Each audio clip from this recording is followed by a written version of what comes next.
Cinema നടിയെ ക്രൂരമായി ആക്രമിച്ച ആ കേസിൽ ഇന്ന് ഗോപാലകൃഷ്ണൻ പത്മനാഭൻ എന്ന ദിലീപിനെ കോടതി വെറുതെ വിടുകയുണ്ടായി. ഈ സംഭവത്തെക്കുറിച്ച് എൻ്റെ ഒരു അണ്ടർസ്റ്റാൻഡിങ്ങും ഒരു അനാലിസിസുമാണ് ഞാനിതിലെ കൂടെ പറയാൻ ഉദ്ദേശിക്കുന്നത്. ഇതിൻ്റെ ഒരു പ്രധാനപ്പെട്ട ഒരു വസ്തുത എന്താണെന്ന് വെച്ച് കഴിഞ്ഞാൽ, നമ്മളുടെ കേരളത്തിൻ്റെ ഒരു പൊതുവേ ഉള്ള ഒരു മോറൽ അറ്റ്മോസ്ഫിയറിൽ ഈ ഒരു കേസ് വന്നതോടുകൂടി ഒരു ഡിവിഷൻ സംഭവിച്ച്, അതായത് ഇപ്പോഴത്തെ ഈ സോഷ്യൽ മീഡിയയുടെ കാലഘട്ടം കൂടെ ആയപ്പോഴത്തേക്ക് ആൺപക്ഷപാതികളും പെൺപക്ഷപാതികളും തമ്മിലുള്ള ഒരു തുറന്ന പോരാട്ടം തന്നെ ഈ ഒരു കേസ് വഴിവെച്ചു എന്ന് തന്നെ വേണം നമുക്ക് മനസ്സിലാക്കാനായിട്ട്. അതിൻ്റെ ഏറ്റവും വലിയ ഉദാഹരണം എന്താണെന്ന് വെച്ച് കഴിഞ്ഞാൽ, ഇന്നിപ്പം നമ്മളുടെ ഈ ഒരു സോഷ്യൽ മീഡിയയും പിന്നെ ചാനൽ ജഡ്ജിമാരും ആണ് ഇന്ന് ഇവിടുത്തെ ഡിസ്കോഴ്സുകളെല്ലാം തീരുമാനിക്കുന്നത്. ഏറ്റവും കൂടുതൽ ആൾക്കാർ പറയുന്ന വിഷയം സത്യം എന്നുള്ള രീതിയിൽ നമ്മുടെ പൊതുവേ ഉള്ള ഡിസ്കോഴ്സിനെ മാറ്റിയെടുക്കാൻ ചാനൽ ജഡ്ജിമാർക്ക് സാധിച്ചിട്ടുണ്ട്. ഇപ്പോൾ റിപ്പോർട്ടർ ചാനലായാലും 24 ന്യൂസ്, ഏഷ്യാനെറ്റ് തുടങ്ങിയ എല്ലാ ചാനലുകളും ദിലീപിന് പ്രതികൂലമായിട്ടുള്ള ഒരു രീതിയിലായിരുന്നു തുടക്കം മുതൽ അവരുടെ സമീപനം. കാരണം എന്താണെന്ന് വെച്ച് കഴിഞ്ഞാൽ, ദിലീപ് ഈ കേസിൻ്റെ തുടക്കകാലത്ത് അദ്ദേഹത്തിന് ജാമ്യമൊക്കെ കിട്ടി പുറത്തു വന്ന സമയത്ത് ചില ഇൻ്റർവ്യൂവിലൊക്കെ ചില മാധ്യമപ്രവർത്തകരെ പേരെടുത്ത് പറഞ്ഞ് ഒരു വ്യംഗ്യാർത്ഥത്തിലൊക്കെ സൂചിപ്പിച്ചിട്ടുണ്ടായിരുന്നു. മാതൃഭൂമി ന്യൂസിൽ അന്ന് വർക്ക് ചെയ്തുകൊണ്ടിരുന്ന നമുക്കെല്ലാവർക്കും അറിയാവുന്ന വേണുവിനെയൊക്കെ അദ്ദേഹം പറഞ്ഞിട്ടുണ്ടായിരുന്നു. വലിയ ഒരു അക്യൂസ്ഡ് ആയിട്ടുള്ള രീതിയിൽ അദ്ദേഹം പറഞ്ഞിട്ടുണ്ടായിരുന്നു.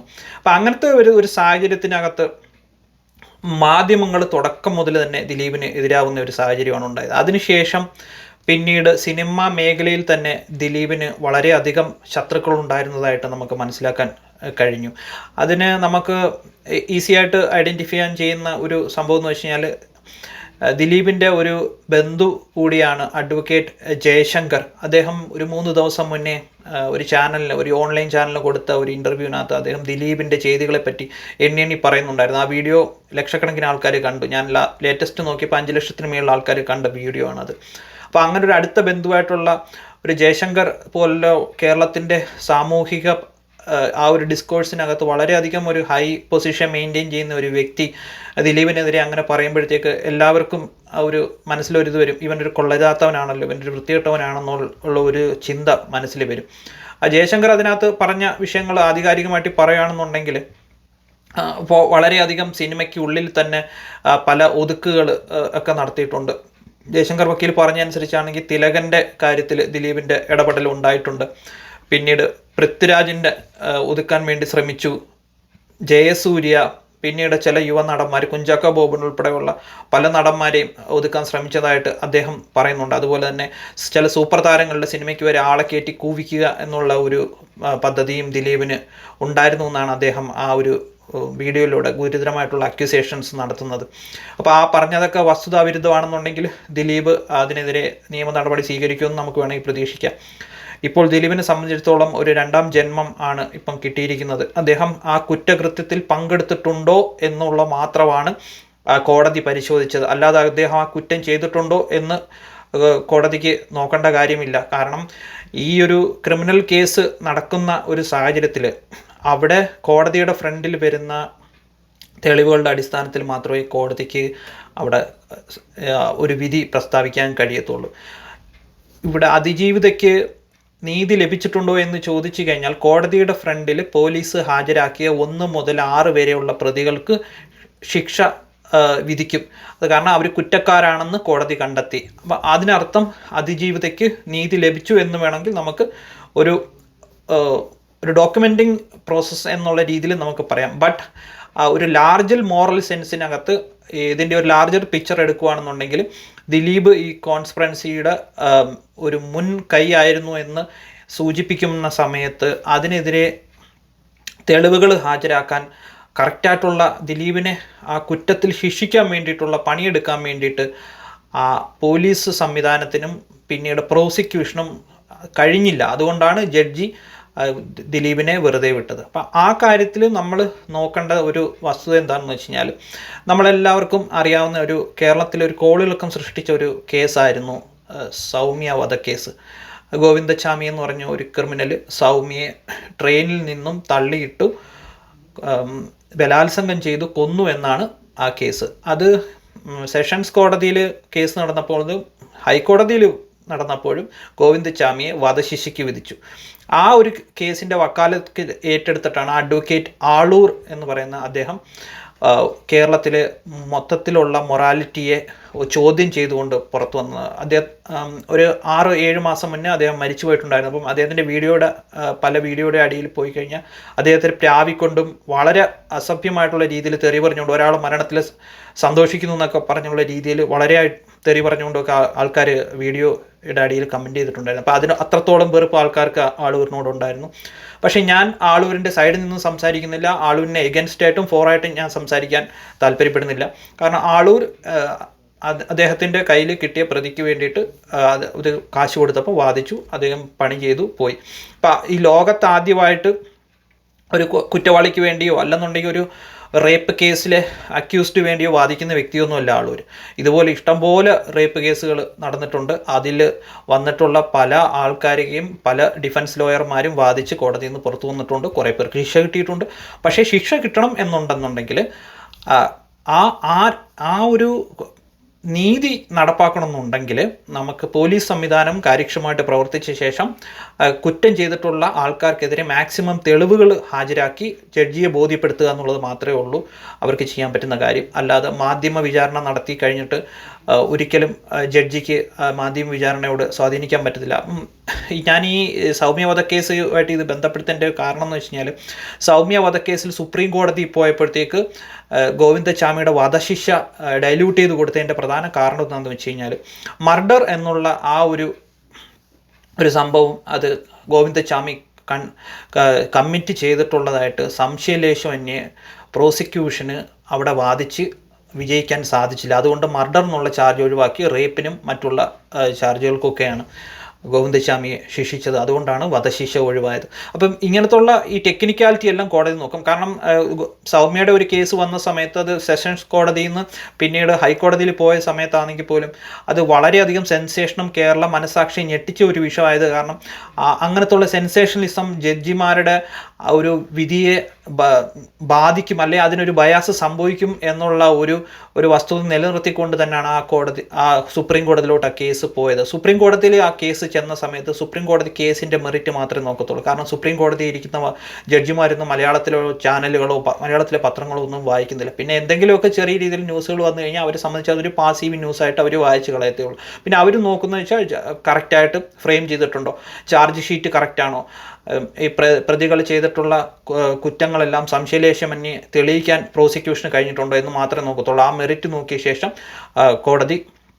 സുപ്രീം കോടതി സാറിന് കേസ് ഡിസ്മിസ് ചെയ്യും, അല്ലെങ്കിൽ ശിക്ഷ ഇളവ് കൊടുക്കും, അല്ലെങ്കിൽ ഏതാണോ അവിടെ നിൽക്കാത്തത്, ഏത് ചാർജാണോ നിൽക്കാത്തത് അത് ഒഴിവാക്കും. അപ്പം ദിലീപിൻ്റെ കേസ് നമ്മൾ നോക്കുകയാണെന്നുണ്ടെങ്കിൽ ഇപ്പം അതേ ഒരു സാഹചര്യം തന്നെയാണ്. ഇപ്പം സുപ്രീം കോടതി പോയപ്പോഴാണ് ഗോവിന്ദചാമിക്ക് ശിക്ഷയിൽ ഇളവ് കിട്ടിയെന്നുണ്ടെങ്കിൽ ഇവിടെ സെഷൻസ് കോടതിയിൽ വെച്ച് തന്നെ ദിലീപിൻ്റെ കേസ് പൊളിയുന്ന ഒരു കാഴ്ചയാണ് കാണാൻ കഴിഞ്ഞത്.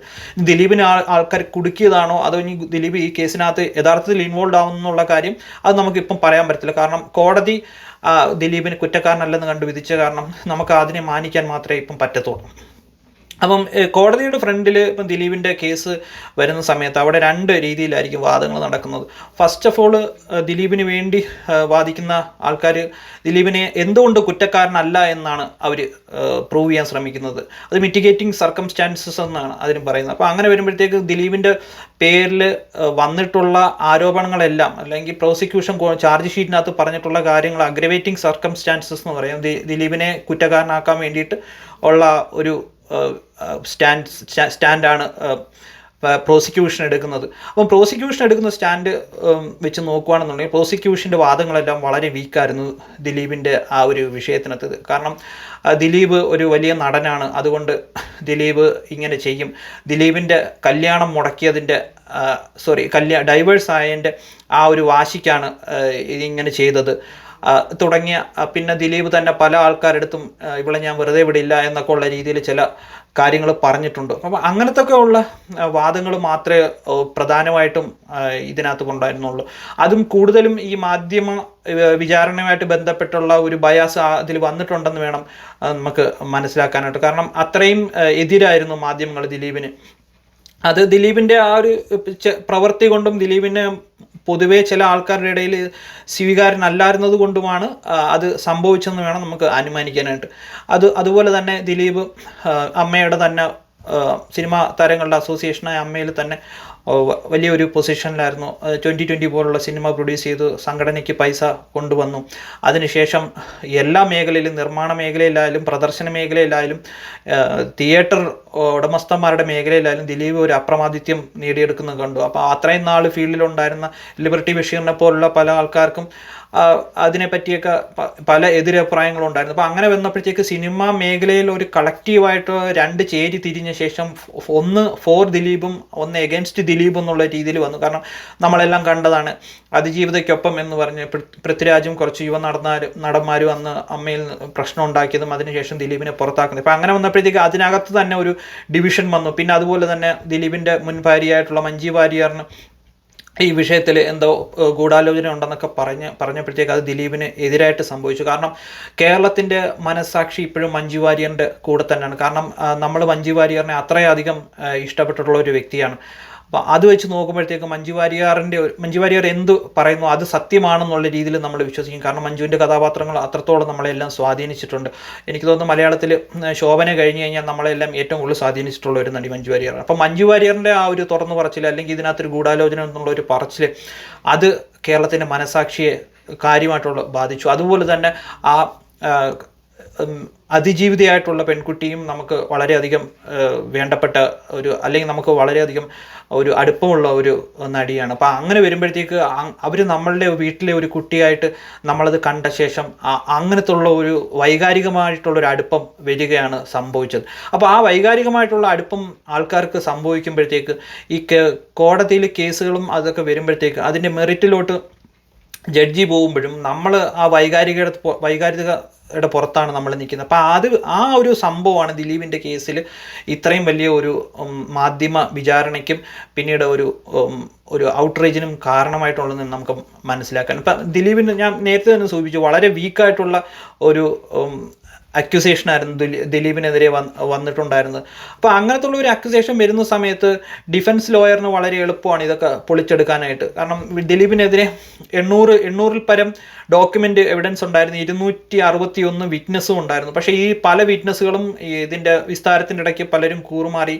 അതുപോലെ തന്നെ ഈ പ്രതികളിൽ തന്നെ 10 മുതൽ 13 വരെയുള്ള പ്രതികൾ കൂറുമാറിയതായിട്ടും അല്ലെങ്കിൽ അവർ പ്രോസിക്യൂഷൻ വിറ്റ്നസ് ആയിട്ടും ഒക്കെ മാറിയിട്ടുണ്ടായിരുന്നു. അപ്പോൾ അങ്ങനെയൊക്കെ വരുന്ന സാഹചര്യം ആകുമ്പോഴത്തേക്ക് അന്നത്തെ ആ ഒരു സാഹചര്യത്തിൽ നിന്ന് പിന്നീട് ഈ കേസ് ഡൈല്യൂട്ടായിട്ട് പോകുന്ന ഒരു സാഹചര്യത്തിലേക്ക് വന്നിട്ടുണ്ട്. പിന്നെ അതുപോലെ തന്നെ ഈ ക്രിമിനൽ കോൺസ്പിറസി എന്നൊക്കെ പറയുന്ന ഈ ഒരു സംഭവം പ്രൂവ് ചെയ്യുകയൊക്കെ ചെയ്യാൻ വളരെ പാടാണ്. കാരണം രണ്ടുപേര് തമ്മിൽ ഒരിടത്തിരുന്ന് സംസാരിച്ച ശേഷം ഞാൻ ഇവനെ ശരിയാക്കും എന്നൊക്കെ പറഞ്ഞാൽ അതൊക്കെ കോടതിയിൽ എങ്ങനെ പ്രൂവ് ചെയ്യും? അല്ലെങ്കിൽ അത് കണ്ട ആൾക്കാർ വേണം, അല്ലെങ്കിൽ അതിന് കറക്റ്റായിട്ടുള്ള ഒരു വീഡിയോ എവിഡൻസ് വേണം. അങ്ങനത്തെ ഉള്ള പല ഈ വീക്ക് പോയിൻറ്റ്സും ഉണ്ടായതുകൊണ്ടാണ് ദിലീപിനെ ഈ കേസിൽ വെറുതെ വിട്ടെന്നാണ് എൻ്റെ ഒരു അണ്ടർസ്റ്റാൻഡിങ്. പിന്നെ ഇതിൻ്റെ ഒരു ബ്രോഡർ സെൻസിൽ ഞാൻ എടുക്കുകയെന്നുണ്ടെങ്കിൽ, ഇതിപ്പം ഞാൻ മാധ്യമങ്ങളിൽ നിന്നും വിശകലനം ചെയ്ത ഒരു ഇതിലാണ് ഞാനിപ്പോൾ സംസാരിച്ചത്. ഈ ഒരു ബ്രോഡർ സെൻസിൽ ഇപ്പം എൻ്റെ ഒരു അനാലിസിസ് എന്നുള്ള രീതിയിൽ ഞാൻ പക്കാ അനാലിസിസ് ആയിട്ട് നടത്തുകയാണെന്നുണ്ടെങ്കിൽ സിനിമാ മേഖലയ്ക്കകത്ത് ഇത് വളരെ ഒരു ക്രിമിനൽ ഗൂഢാലോചന അങ്ങനത്തുള്ള മറ്റു പ്രശ്നങ്ങൾ, അതുപോലെ തന്നെ ഈ നടി ആക്രമിക്കപ്പെട്ടതിന് ശേഷം സിനിമാ മേഖലയിലെ സ്ത്രീകളുടെ ആ ഒരു വെൽബീയിങ് എങ്ങനെയാണെന്ന് അറിയാൻ വേണ്ടിയിട്ട് ഹേമ കമ്മിറ്റി റിപ്പോർട്ട് വന്നിട്ടുണ്ടായിരുന്നു. വളരെയധികം ചൂഷണം നടക്കുന്ന ഒരു മേഖലയാണ് സിനിമാ മേഖല എന്നാണ് അതിൻ്റെ പുറകിൽ വന്ന റിപ്പോർട്ടിന് പറഞ്ഞത്. അതിനെ തുടർന്നും ആണ് താരസംഘടനയിൽ വലിയ പ്രശ്നങ്ങളൊക്കെ ഉണ്ടായി. അപ്പം ഇതുമായിട്ട് എൻ്റെ പേഴ്സണൽ എക്സ്പീരിയൻസ് എന്താണെന്ന് വെച്ച് കഴിഞ്ഞാൽ ഹേമ കമ്മിറ്റി റിപ്പോർട്ടിനകത്ത് പറയുന്ന കാര്യങ്ങളകത്തൊന്നും തീരെ അതിശയോക്തിയില്ല. കാരണം ഞാൻ കുറേ വർഷങ്ങളോളം ഈ മേഖലയുമായിട്ട് ബന്ധപ്പെട്ട ഒരു മേഖലയുടെ ഒരു വർഷങ്ങളോളം ഞാൻ ജോലി ചെയ്തതാണ്. അപ്പോൾ അതിനാൽ എനിക്ക് കുറേ സിനിമ നടന്മാരെയും നടിമാരെയും അങ്ങനത്തുള്ള ആൾക്കാരെയൊക്കെ എനിക്ക് പരിചയമുള്ളത് കാരണം ഇപ്പം അതിനകത്ത് പറഞ്ഞേക്കുന്ന ഓൾമോസ്റ്റ് കാര്യങ്ങളെല്ലാം ശരിയാണ്. പക്ഷേ അങ്ങനത്തുള്ള ഒരു സാഹചര്യം നടക്കുന്ന അല്ലെങ്കിൽ അങ്ങനത്തുള്ള ഒരു ഇൻഡസ്ട്രിയിൽ സ്ത്രീകൾക്ക് ഒരു സ്വാതന്ത്ര്യമോ അല്ലെ സ്ത്രീകൾക്ക് ഒരു സുരക്ഷിതത്വമോ ഇല്ലാതിരുന്ന ഒരു ഇൻഡസ്ട്രിയിൽ പിന്നീട് ഹേമ കമ്മിറ്റി റിപ്പോർട്ട് വന്നതിനോടുകൂടി അവർക്ക് കൂടുതൽ സൗകര്യങ്ങൾ കിട്ടുകയും അപ്പം ഇടയ്ക്ക് വെച്ച് പറഞ്ഞിട്ടുണ്ടായിരുന്നു, ഹേമ കമ്മിറ്റിയിൽ തന്നെ അവർ തുറന്ന് പറഞ്ഞിട്ടുണ്ടായിരുന്നു, ജൂനിയർ ആർട്ടിസ്റ്റുകൾക്ക്, സ്ത്രീകളായിട്ടുള്ള ജൂനിയർ ആർട്ടിസ്റ്റുകൾക്ക് ഡ്രസ്സ് മാറാനുള്ള സൗകര്യമില്ല, അവർ ജസ്റ്റ് കർട്ടൻ പോലെയൊക്കെ വലിച്ചു കെട്ടിയിട്ടാണ് ഡ്രസ്സ് മാറുന്നത്. അതൊക്കെ നമ്മുടെ വീട്ടിലെ സ്ത്രീകളായ പോലും അങ്ങനെ നമുക്കൊരിക്കലും ചിന്തിക്കാൻ പോലും പറ്റത്തില്ല. അപ്പോൾ ആ സിനിമാ മേഖലയിൽ അത്രയും മേൽക്കോയ്മ കാരണമാണ് സ്ത്രീകൾക്ക് ബേസിക് ആയിട്ടുള്ള ഒരു അമ്യൂണിറ്റീസ് പോലും കൊടുക്കാതെ അവരെ അങ്ങനെ ചൂഷണം ചെയ്ത് മനസ്സിലാക്കുക. പിന്നെ അതുപോലെ തന്നെ ജൂനിയർ ആർട്ടിസ്റ്റ് ആയിട്ടുള്ള ആൾക്കാർക്ക് ശൗചാലയമില്ല, അങ്ങനത്തെ ഒക്കെ ഉള്ള വലിയ പ്രശ്നങ്ങൾ ഉണ്ട്. പിന്നെ അതുപോലെ തന്നെ ഇടയ്ക്ക് വെച്ച് ഒരു അക്യൂസേഷൻ വന്നിട്ടുണ്ടായിരുന്നു, ഈ ചില മുതിർന്ന നടിമാരുടെയൊക്കെ ക്യാരവനകത്ത് മറ്റുള്ളവർക്ക് കയറാൻ പോലും പറ്റാത്ത രീതിയിലുള്ള അങ്ങനെ നീചങ്ങളൊക്കെ നിലനിൽക്കുന്ന ഒരു മേഖലയാണ് സിനിമ ഫീൽഡ് എന്നുള്ള ഒരു ഞെട്ടിക്കുന്ന ഒരു രഹസ്യം. അതിപ്പോൾ എല്ലാവർക്കും അറിയാവുന്ന കാര്യങ്ങൾ. അപ്പം ഇങ്ങനത്തെ ഉള്ള വസ്തുത എടുക്കുമ്പോഴത്തേക്ക് സിനിമാ മേഖലയിൽ നടക്കുന്ന കാര്യങ്ങൾ പൊതുവേ സിനിമാ മേഖലയിൽ തന്നെ കെട്ടടങ്ങിയായിരുന്നു പതിവ്. പക്ഷേ ഈ ഒരു വിഷയം, അതായത് ഇതിനകത്ത് ഒന്നാമത്തെ പ്രതി ആയ പൾസർ സുനി ഇതിനു മുന്നേ തന്നെ സമാനമായിട്ടുള്ള രീതിയിൽ നടിമാർ ഉപദ്രവിച്ചിട്ടുള്ളതായിട്ട് സിനിമയ്ക്കകത്ത് തന്നെ നല്ല രീതിയിൽ ഒരു വാർത്തകളുണ്ട്. പക്ഷേ അന്ന് ഈ സിനിമ നടിമാർ ഇതെല്ലാം സഹിച്ചും പുറത്തും നിൽക്കുമായിരുന്നു. കാരണം അവരൊക്കെ ജീവിതമാണ് അവർക്ക് വലുത്. കാരണം ഇനി കേസുമായിട്ട് പോയി കഴിഞ്ഞാൽ നാണക്കേടാവും, മറ്റുള്ള പ്രശ്നങ്ങളാവും, പിന്നെ അതുപോലെ തന്നെ പണനഷ്ടം, പിന്നെ അവർക്ക് അതുപോലെ തന്നെ പിന്നീട് ഒരു വൈവാഹിക ജീവിതത്തിലൂടെ കടക്കുമ്പോഴത്തേക്ക് അതൊക്കെ ഒരു ബാഡ് റെപ്യൂട്ടേഷൻ ഉണ്ടാവും എന്നുള്ള ഒരു സാഹചര്യം കൊണ്ട് അവർ പലരും മിണ്ടാതിരുന്നു. അങ്ങനത്തുള്ള മിണ്ടാതിരുന്നതാണ് ഇതുപോലത്തുള്ള കാപാലികന്മാർക്ക് വീണ്ടും വീണ്ടും പെണ്ണുങ്ങളെ ഉപദ്രവിക്കാൻ വേണ്ടിയിട്ട് ഒരു മോട്ടിവേഷൻ ഉണ്ടായത്. അപ്പം അങ്ങനത്തെ ഉള്ള ഒരു ഈ അതിജീവിത അങ്ങനെ പരാതിപ്പെടില്ല എന്നുള്ള ഒരു മോട്ടിവേഷൻ്റെ പുറത്തായിരിക്കണം ഇവർ ഉപദ്രവിച്ച ശേഷം ആ ഒരു രംഗങ്ങൾ വീഡിയോയിൽ പകർത്തി അത് വെച്ച് ബ്ലാക്ക് മെയിൽ ചെയ്ത് പൈസ ഉണ്ടാക്കണം എന്നാണ്. ഇനി അഥവാ അത് പൾസർ സുനിയുടെ മാത്രം പദ്ധതിയല്ല, അതിപ്പോൾ ദിലീപ് ആ പദ്ധതിയിൽ ഇല്ലെന്നുള്ളത് തെളിഞ്ഞു കഴിഞ്ഞു, തെളിവുകൾ ഹാജരാക്കാനില്ല. ദിലീപ് അല്ലെന്നുണ്ടെങ്കിൽ പിന്നെ ആരാണ് ഇത് ചെയ്തത്? അതോ പൾസർ സുനിയുടെ സ്വന്തം മോട്ടിവേഷനിലാണോ ഇത് ചെയ്തത്? അപ്പോൾ ആ കാര്യവും നമ്മൾ ചോദിക്കേണ്ടതാണ്. കാരണം ദിലീപിന് കോടതി വെറുതെ വിട്ട സ്ഥിതിക്ക് ഇനിയിപ്പോൾ അത് അപ്പീൽ പോയി ഹൈക്കോടതിയിൽ തോറ്റു കഴിഞ്ഞാൽ വേണമെങ്കിൽ സുപ്രീം കോടതിയിൽ അപ്പീൽ പോവാം, സുപ്രീം കോടതിയിൽ തോറ്റു കഴിഞ്ഞാൽ പിന്നെ റിവ്യൂ പെറ്റീഷൻ കൊടുക്കാം. ഇങ്ങനത്തുള്ള പല ഓപ്ഷൻസും ഉണ്ട്. പക്ഷേ അതൊന്നും ഈ ദിലീപിന് അല്ലെങ്കിൽ ഈ കേസിനകത്ത് കൊടുക്കാൻ പാകമായിട്ടുള്ള ഇത്രയും വർഷമായിട്ട് അവർക്കൊന്നും കണ്ടുപിടിക്കാൻ പറ്റിയില്ല. 8 വർഷമായിട്ട് പോലീസ് അന്വേഷിക്കുകയാണ്. അപ്പോൾ ഏതൊരു ഇരയ്ക്കും നീതി കിട്ടാത്തതിൻ്റെ കാരണം അതിൻ്റെ കേസ് അന്വേഷിക്കുന്ന ആ ഒരു സംഘത്തിൻ്റെ, ഇപ്പോൾ പോലീസാണെങ്കിലും പിന്നെ അതിനുശേഷം ചാർജ് ഷീറ്റ് ഉണ്ടാക്കി അത് വാദിക്കുന്ന പ്രോസിക്യൂട്ടറിനാണെങ്കിലും അവരുടെ ഭാഗത്ത് അവർക്ക് ആ ഒരു തെളിവ് കണ്ടെത്താൻ പറ്റാത്തതോ അല്ലെന്നുണ്ടെങ്കിൽ ആ പ്രതിയെ ഫ്രെയിം ചെയ്യാൻ പറ്റാത്തതുമാണ് അതിൻ്റെ പ്രധാനപ്പെട്ട ഒരു വസ്തുത. കാരണം ഒരു മനുഷ്യനെതിരെ, ഇന്ത്യയിലെ ഒരു പൗരനെതിരെ നടക്കുന്ന ഒരു ക്രൈം എന്ന് പറയുന്നത് അത് സ്റ്റേറ്റിനെതിരെ നടക്കുന്ന ക്രൈമാണ്. ഇപ്പോൾ നമ്മൾ കോടതിയിൽ നമുക്കെതിരെ ഒരു അക്രമം നടന്നു കഴിഞ്ഞാൽ പ്രോസിക്യൂഷൻ ആണ് നമുക്ക് വേണ്ടി വാദിക്കുന്നത്. അപ്പോൾ അതിനർത്ഥം സ്റ്റേറ്റാണ് നമുക്ക് വേണ്ടി വാദിക്കുന്നത്. അപ്പോൾ സ്റ്റേറ്റ് വാദിക്കുന്ന സമയത്ത് സ്റ്റേറ്റിൻ്റെ ഉത്തരവാദിത്തമാണ് ഓരോ പൗരൻ്റെയും, അതായത് ആണാണെങ്കിലും പെണ്ണാണെങ്കിലും ഓരോ പൗരൻ്റെയും ജീവനും സ്വത്തിനും എല്ലാം ഉത്തരവാദിത്തം കൊടുക്കുക. അല്ലെന്നുണ്ടെങ്കിൽ അതിനെന്തെങ്കിലും ഹാം സംഭവിച്ചു കഴിഞ്ഞാൽ അതിനെ സംരക്ഷിക്കുക എന്നുള്ളത്. പക്ഷേ അങ്ങനത്തെ ഒരു സാഹചര്യം വന്ന് നോക്കുമ്പോഴത്തേക്ക് ഈ ഒരു കേസിനകത്ത് പ്രോസിക്യൂഷന് വീഴ്ച പറ്റിയിട്ടുണ്ടാവാം, അല്ലെന്നുണ്ടെങ്കിൽ പോലീസ് അന്വേഷണത്തിന് വീഴ്ച പറ്റിയിട്ടുണ്ടാവാം. ദിലീപായിരുന്നു ഇപ്പോഴീ നമ്മളെല്ലാം വിശ്വസിച്ച പോലെ ദിലീപായിരുന്നു ആ കുറ്റകൃത്യം ചെയ്തിട്ടുണ്ടായിരുന്നുണ്ടെങ്കിൽ അതിനുള്ള തെളിവുകളും കണ്ടുപിടിക്കേണ്ടിയിരുന്നു. പക്ഷേ അത് സാധിച്ചില്ല. അതിനാൽ ദിലീപിനെ വെറുതെ വിട്ടു. ഈ ഒരു കേസിൻ്റെ മൊത്തത്തിലുള്ള ഒരു ഇത് നമ്മൾ മനസ്സിലാക്കുന്ന സമയത്ത് ഇപ്പം നമ്മുടെ ഒരു ക്രിമിനൽ വ്യവസ്ഥയിൽ എങ്ങനെയാണെന്ന് വെച്ച് കഴിഞ്ഞാൽ കുറ്റം ചെയ്ത ആളെ കണ്ടുപിടിക്കുക എന്നുള്ളതല്ല അവിടുത്തെ ഒരു ലക്ഷ്യം. ഇത് നമ്മുടെ കൂട്ടി നിൽക്കുന്ന പ്രതി, അതായത് പോലീസ് പിടിച്ചുകൊണ്ടുവരുന്ന പ്രതി കുറ്റം ചെയ്തിട്ടുണ്ടോ എന്നാണ് ജഡ്ജി നോക്കുന്നത്. ഇപ്പോൾ ഒരാളെ കൊന്നിട്ട് ഒരു കൊലപാതകം നടന്നു, ഒരാളെ പോലീസ് പിടിച്ച് കോടതിയിൽ കൊണ്ടു ചെന്നു. അപ്പോൾ കോടതിയിൽ കൊണ്ടു ചെല്ലുമ്പോഴത്തേക്കും പോലീസ് പറയുകയാണ് ഇയാളാണ് കൊന്നതെന്ന്. അപ്പം അതിന് അയാളുടെ ഡിഫൻസ് വക്കീൽ വാദിക്കുന്നു ഇയാളല്ല കൊന്നതെന്ന് വാദിച്ച് അയാൾ ഊരിക്കൊണ്ടു പോകും. പക്ഷേ ആ കൊന്നയാളെ അപ്പോഴും നമുക്ക് കിട്ടുന്നില്ല. ഇയാളല്ല കൊന്നെങ്കിൽ പിന്നെ ആരാണ് കൊന്നത്? പക്ഷെ അത് ഒരിക്കലും പോലീസ് യഥാർത്ഥത്തിൽ ഒരാളെ കണ്ടുപിടിക്കുകയോ അല്ലെന്നുണ്ടെങ്കിൽ കണ്ടുപിടിച്ച് കൊണ്ടുവരുന്ന ആൾക്കെതിരെ കറക്റ്റ് തെളിവുകളോടുകൂടി അതിന് വാദിച്ചാൽ മാത്രമേ കൂട്ടിൽ നിൽക്കുന്ന ആൾക്ക് അല്ലെന്നുണ്ടെങ്കിൽ പ്രതിയാക്കപ്പെടുന്ന ആളെ ശിക്ഷ വാങ്ങിച്ചു കൊടുക്കാൻ പറ്റത്തുള്ളൂ. അത് ശിക്ഷ വാങ്ങിച്ച് കൊടുത്താൽ തന്നെ അത് സുപ്രീം കോടതിയിലൊക്കെ പോകുമ്പോൾ ഗോവിന്ദസ്വാമിക്ക് സംഭവിച്ച പോലെ കൊലപാതകം തെളിയിക്കാൻ പറ്റാതെ വരും. കൊന്നത് അല്ലെങ്കിൽ കൊലപാതകം നടത്തിയ സമയത്ത് ഗോവിന്ദസ്വാമി ഉണ്ടെങ്കിൽ പോലും അത് സംശയലേശം എന്നെ തെളിയിക്കാൻ അന്ന് പ്രോസിക്യൂഷന് സാധിച്ചില്ല. അതുകൊണ്ടാണ് ഗോവിന്ദസ്വാമിയെ വധശിക്ഷയിൽ നിന്ന് കുറച്ച് കൊടുത്തത്. അതുപോലെ തന്നെ ഈ ക്രിമിനൽ കോൺസ്പിറൻസി എന്ന് പറയുന്നത് നമുക്ക് എല്ലാവർക്കും അറിയാവുന്നതാണ്. ഈ ടി പി ചന്ദ്രശേഖരൻ്റെ കൊലക്കേസ് നമ്മളെല്ലാവരും അറിഞ്ഞാണ്. ടി പിയെ കണ്ടിട്ടില്ലാത്ത ചില പ്രതികൾ പോലും ഉണ്ട് ആ ശിക്ഷ അനുഭവിക്കുന്നതിൻ്റെ കൂട്ടത്തിൽ. ഇതിനു മുന്നേ കണ്ടിട്ടില്ലാത്ത ചില പ്രതികൾ പോലും ശിക്ഷ അനുഭവിക്കുന്നുണ്ട്. അതുപോലെ തന്നെ അതിനകത്ത് ആരൊക്കെ ഉൾപ്പെട്ടിട്ടുണ്ട്, ഉന്നതരായിട്ടുള്ള രാഷ്ട്രീയക്കാർ ആരെങ്കിലുമൊക്കെ ഉൾപ്പെട്ടിട്ടുണ്ടോ എന്നുള്ള കാര്യം ഇപ്പോഴും ചോദ്യചിഹ്നമാണ്. അതുപോലെ തന്നെ ഇന്ദിരാഗാന്ധിയുടെ കൊലക്കേസിലും ആകെ 4 പേര് മാത്രമാണ് അന്ന് കിട്ടിയത്. അതിന് മുകളിൽ നടന്ന ഈ കോൺസ്പിറസി ഒന്നും കണ്ടുപിടിക്കാനൊന്നും പറ്റിയിട്ടില്ല. അപ്പം അങ്ങനത്തുള്ള സാഹചര്യങ്ങൾ വെച്ച് നോക്കുമ്പോഴത്തും ഈ ക്രിമിനൽ കോൺസ്പിറസി എന്ന് പറയുന്നതൊക്കെ കോടതിയിൽ തെളിയിക്കാൻ വളരെ പാടാണ്. അതിൻ്റെ ഒരു ന്യൂനതയാണ് ദിലീപിൻ്റെ കേസിലും സംഭവിച്ചിട്ടുള്ളത്. ഇപ്പം അതിജീവിതയുടെ കൂടെ നമുക്ക് നിൽക്കാൻ മാത്രമേ നമുക്ക് സാധിക്കത്തുള്ളൂ. കാരണം അതിജീവിതയ്ക്ക് സംഭവിച്ചത് ഒരിക്കലും, അതായത് ദിലീപിന് 8 വർഷത്തോളം മാധ്യമ വിചാരണ നേരിട്ടു. അദ്ദേഹം ഫിലിമിൽ നിന്ന് ഓൾമോസ്റ്റ് ഔട്ടായ ഒരു ഇതായിരുന്നു. കാരണം അന്ന് ആ ജയിലിൽ നിന്ന് പുറത്തിറങ്ങിയ സമയത്ത് രാമലീല വന്നു, അത് വിജയിച്ചു. അതിനുശേഷം ദിലീപിൻ്റെ ഒരു പടവും വിജയിച്ചില്ല. അതിൽ പ്രധാന കാരണം പടമെല്ലാം മോശമായിരുന്നു. അതിനുശേഷം ഇറങ്ങിയ പടങ്ങളെല്ലാം മോശം തന്നെ ആയിരുന്നു. ഒറ്റ നല്ല സിനിമ പോലും ദിലീപ് അതിനുശേഷം അഭിനയിച്ചിട്ടില്ല. പിന്നെ അതിൻ്റെ കൂടെ തന്നെ ഈ കുടുംബം, ഈ സ്ത്രീ മഞ്ജു വാര്യറും അതിജീവിതയൊക്കെ നമ്മുടെ വീട്ടിൽ തന്നെ ഒരു അംഗം എന്നുള്ള രീതിയിൽ നമ്മൾ മലയാളികൾ കാണുന്ന കാരണം അവരെ ഉപദ്രവിച്ച് അല്ലെങ്കിൽ അവരെ ഇല്ലാതാക്കിയ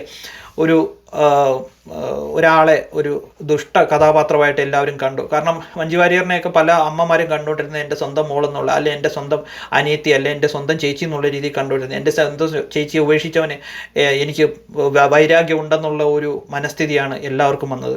അതിപ്പം എനിക്ക് തന്നെ പേഴ്സണലി മഞ്ജു വാര്യറിനെ വലിയ താല്പര്യമാണ്. ഞാൻ 1-2 പ്രാവശ്യം അവരെ കണ്ടിട്ടുണ്ട്, അവരുടെ സംസാരിച്ചിട്ടുണ്ട്. വളരെ നല്ല ഡീസൻ്റ് ആയിട്ടുള്ള ഒരു വ്യക്തിയാണ്. ഞാൻ ദിലീപിനെ നേരിട്ട് കണ്ടിട്ടുമില്ല, എനിക്ക് നേരിട്ട് പരിചയമില്ല. ബട്ട് ദിലീപ് അതിനർത്ഥം ദിലീപ് മോശം വ്യക്തിയാണെന്നൊന്നും ഞാൻ പറയുന്നില്ല. ബട്ട് സ്റ്റിൽ ദിലീപിനെ കാട്ടി കൂടുതൽ മഞ്ജു വാര്യറിനെ മലയാളികൾ ഇഷ്ടപ്പെടുന്നുള്ള കാര്യത്തിൽ യാതൊരു ഡൗട്ടും ആർക്കുമില്ല. ആ ഒരു ഇഷ്ടമാണ് ദിലീപിനെതിരെയുള്ള മെയിൻ ഹേറ്റായിട്ട് വരാമെന്നാണ് എൻ്റെ ഒരു അനുമാനം. അപ്പം ഇനി നമ്മൾ നോക്കേണ്ടതെന്ന് വെച്ച് കഴിഞ്ഞാൽ അതിജീവിതയെ ഉപദ്രവിച്ചവർക്ക് ശിക്ഷ കിട്ടിയിട്ടുണ്ട്. പക്ഷേ ഇതിനകത്ത് ഗ്രേറ്റർ കോൺസ്പിറസി ഉണ്ടെങ്കിൽ അത് ചെയ്തതാര് എന്ന് മാത്രം പോലീസ് ഇനി ഒരു അന്വേഷണം നടക്കുന്നൊന്നും തോന്നുന്നില്ല. കാരണം ഇതിപ്പം ഞാൻ അപ്പീൽ പോകുമ്പോഴും ദിലീപ് തന്നെ ആയിരിക്കും അതിൽ പ്രതിന്നുള്ള രീതിയിലായിരിക്കും അപ്പീലിന് പോകുന്നത്. പക്ഷേ അപ്പോഴും ദിലീപ് അല്ലെങ്കിൽ മറ്റാര് എന്നുള്ള ചോദ്യത്തിന് ഉത്തരമില്ല. Thank U.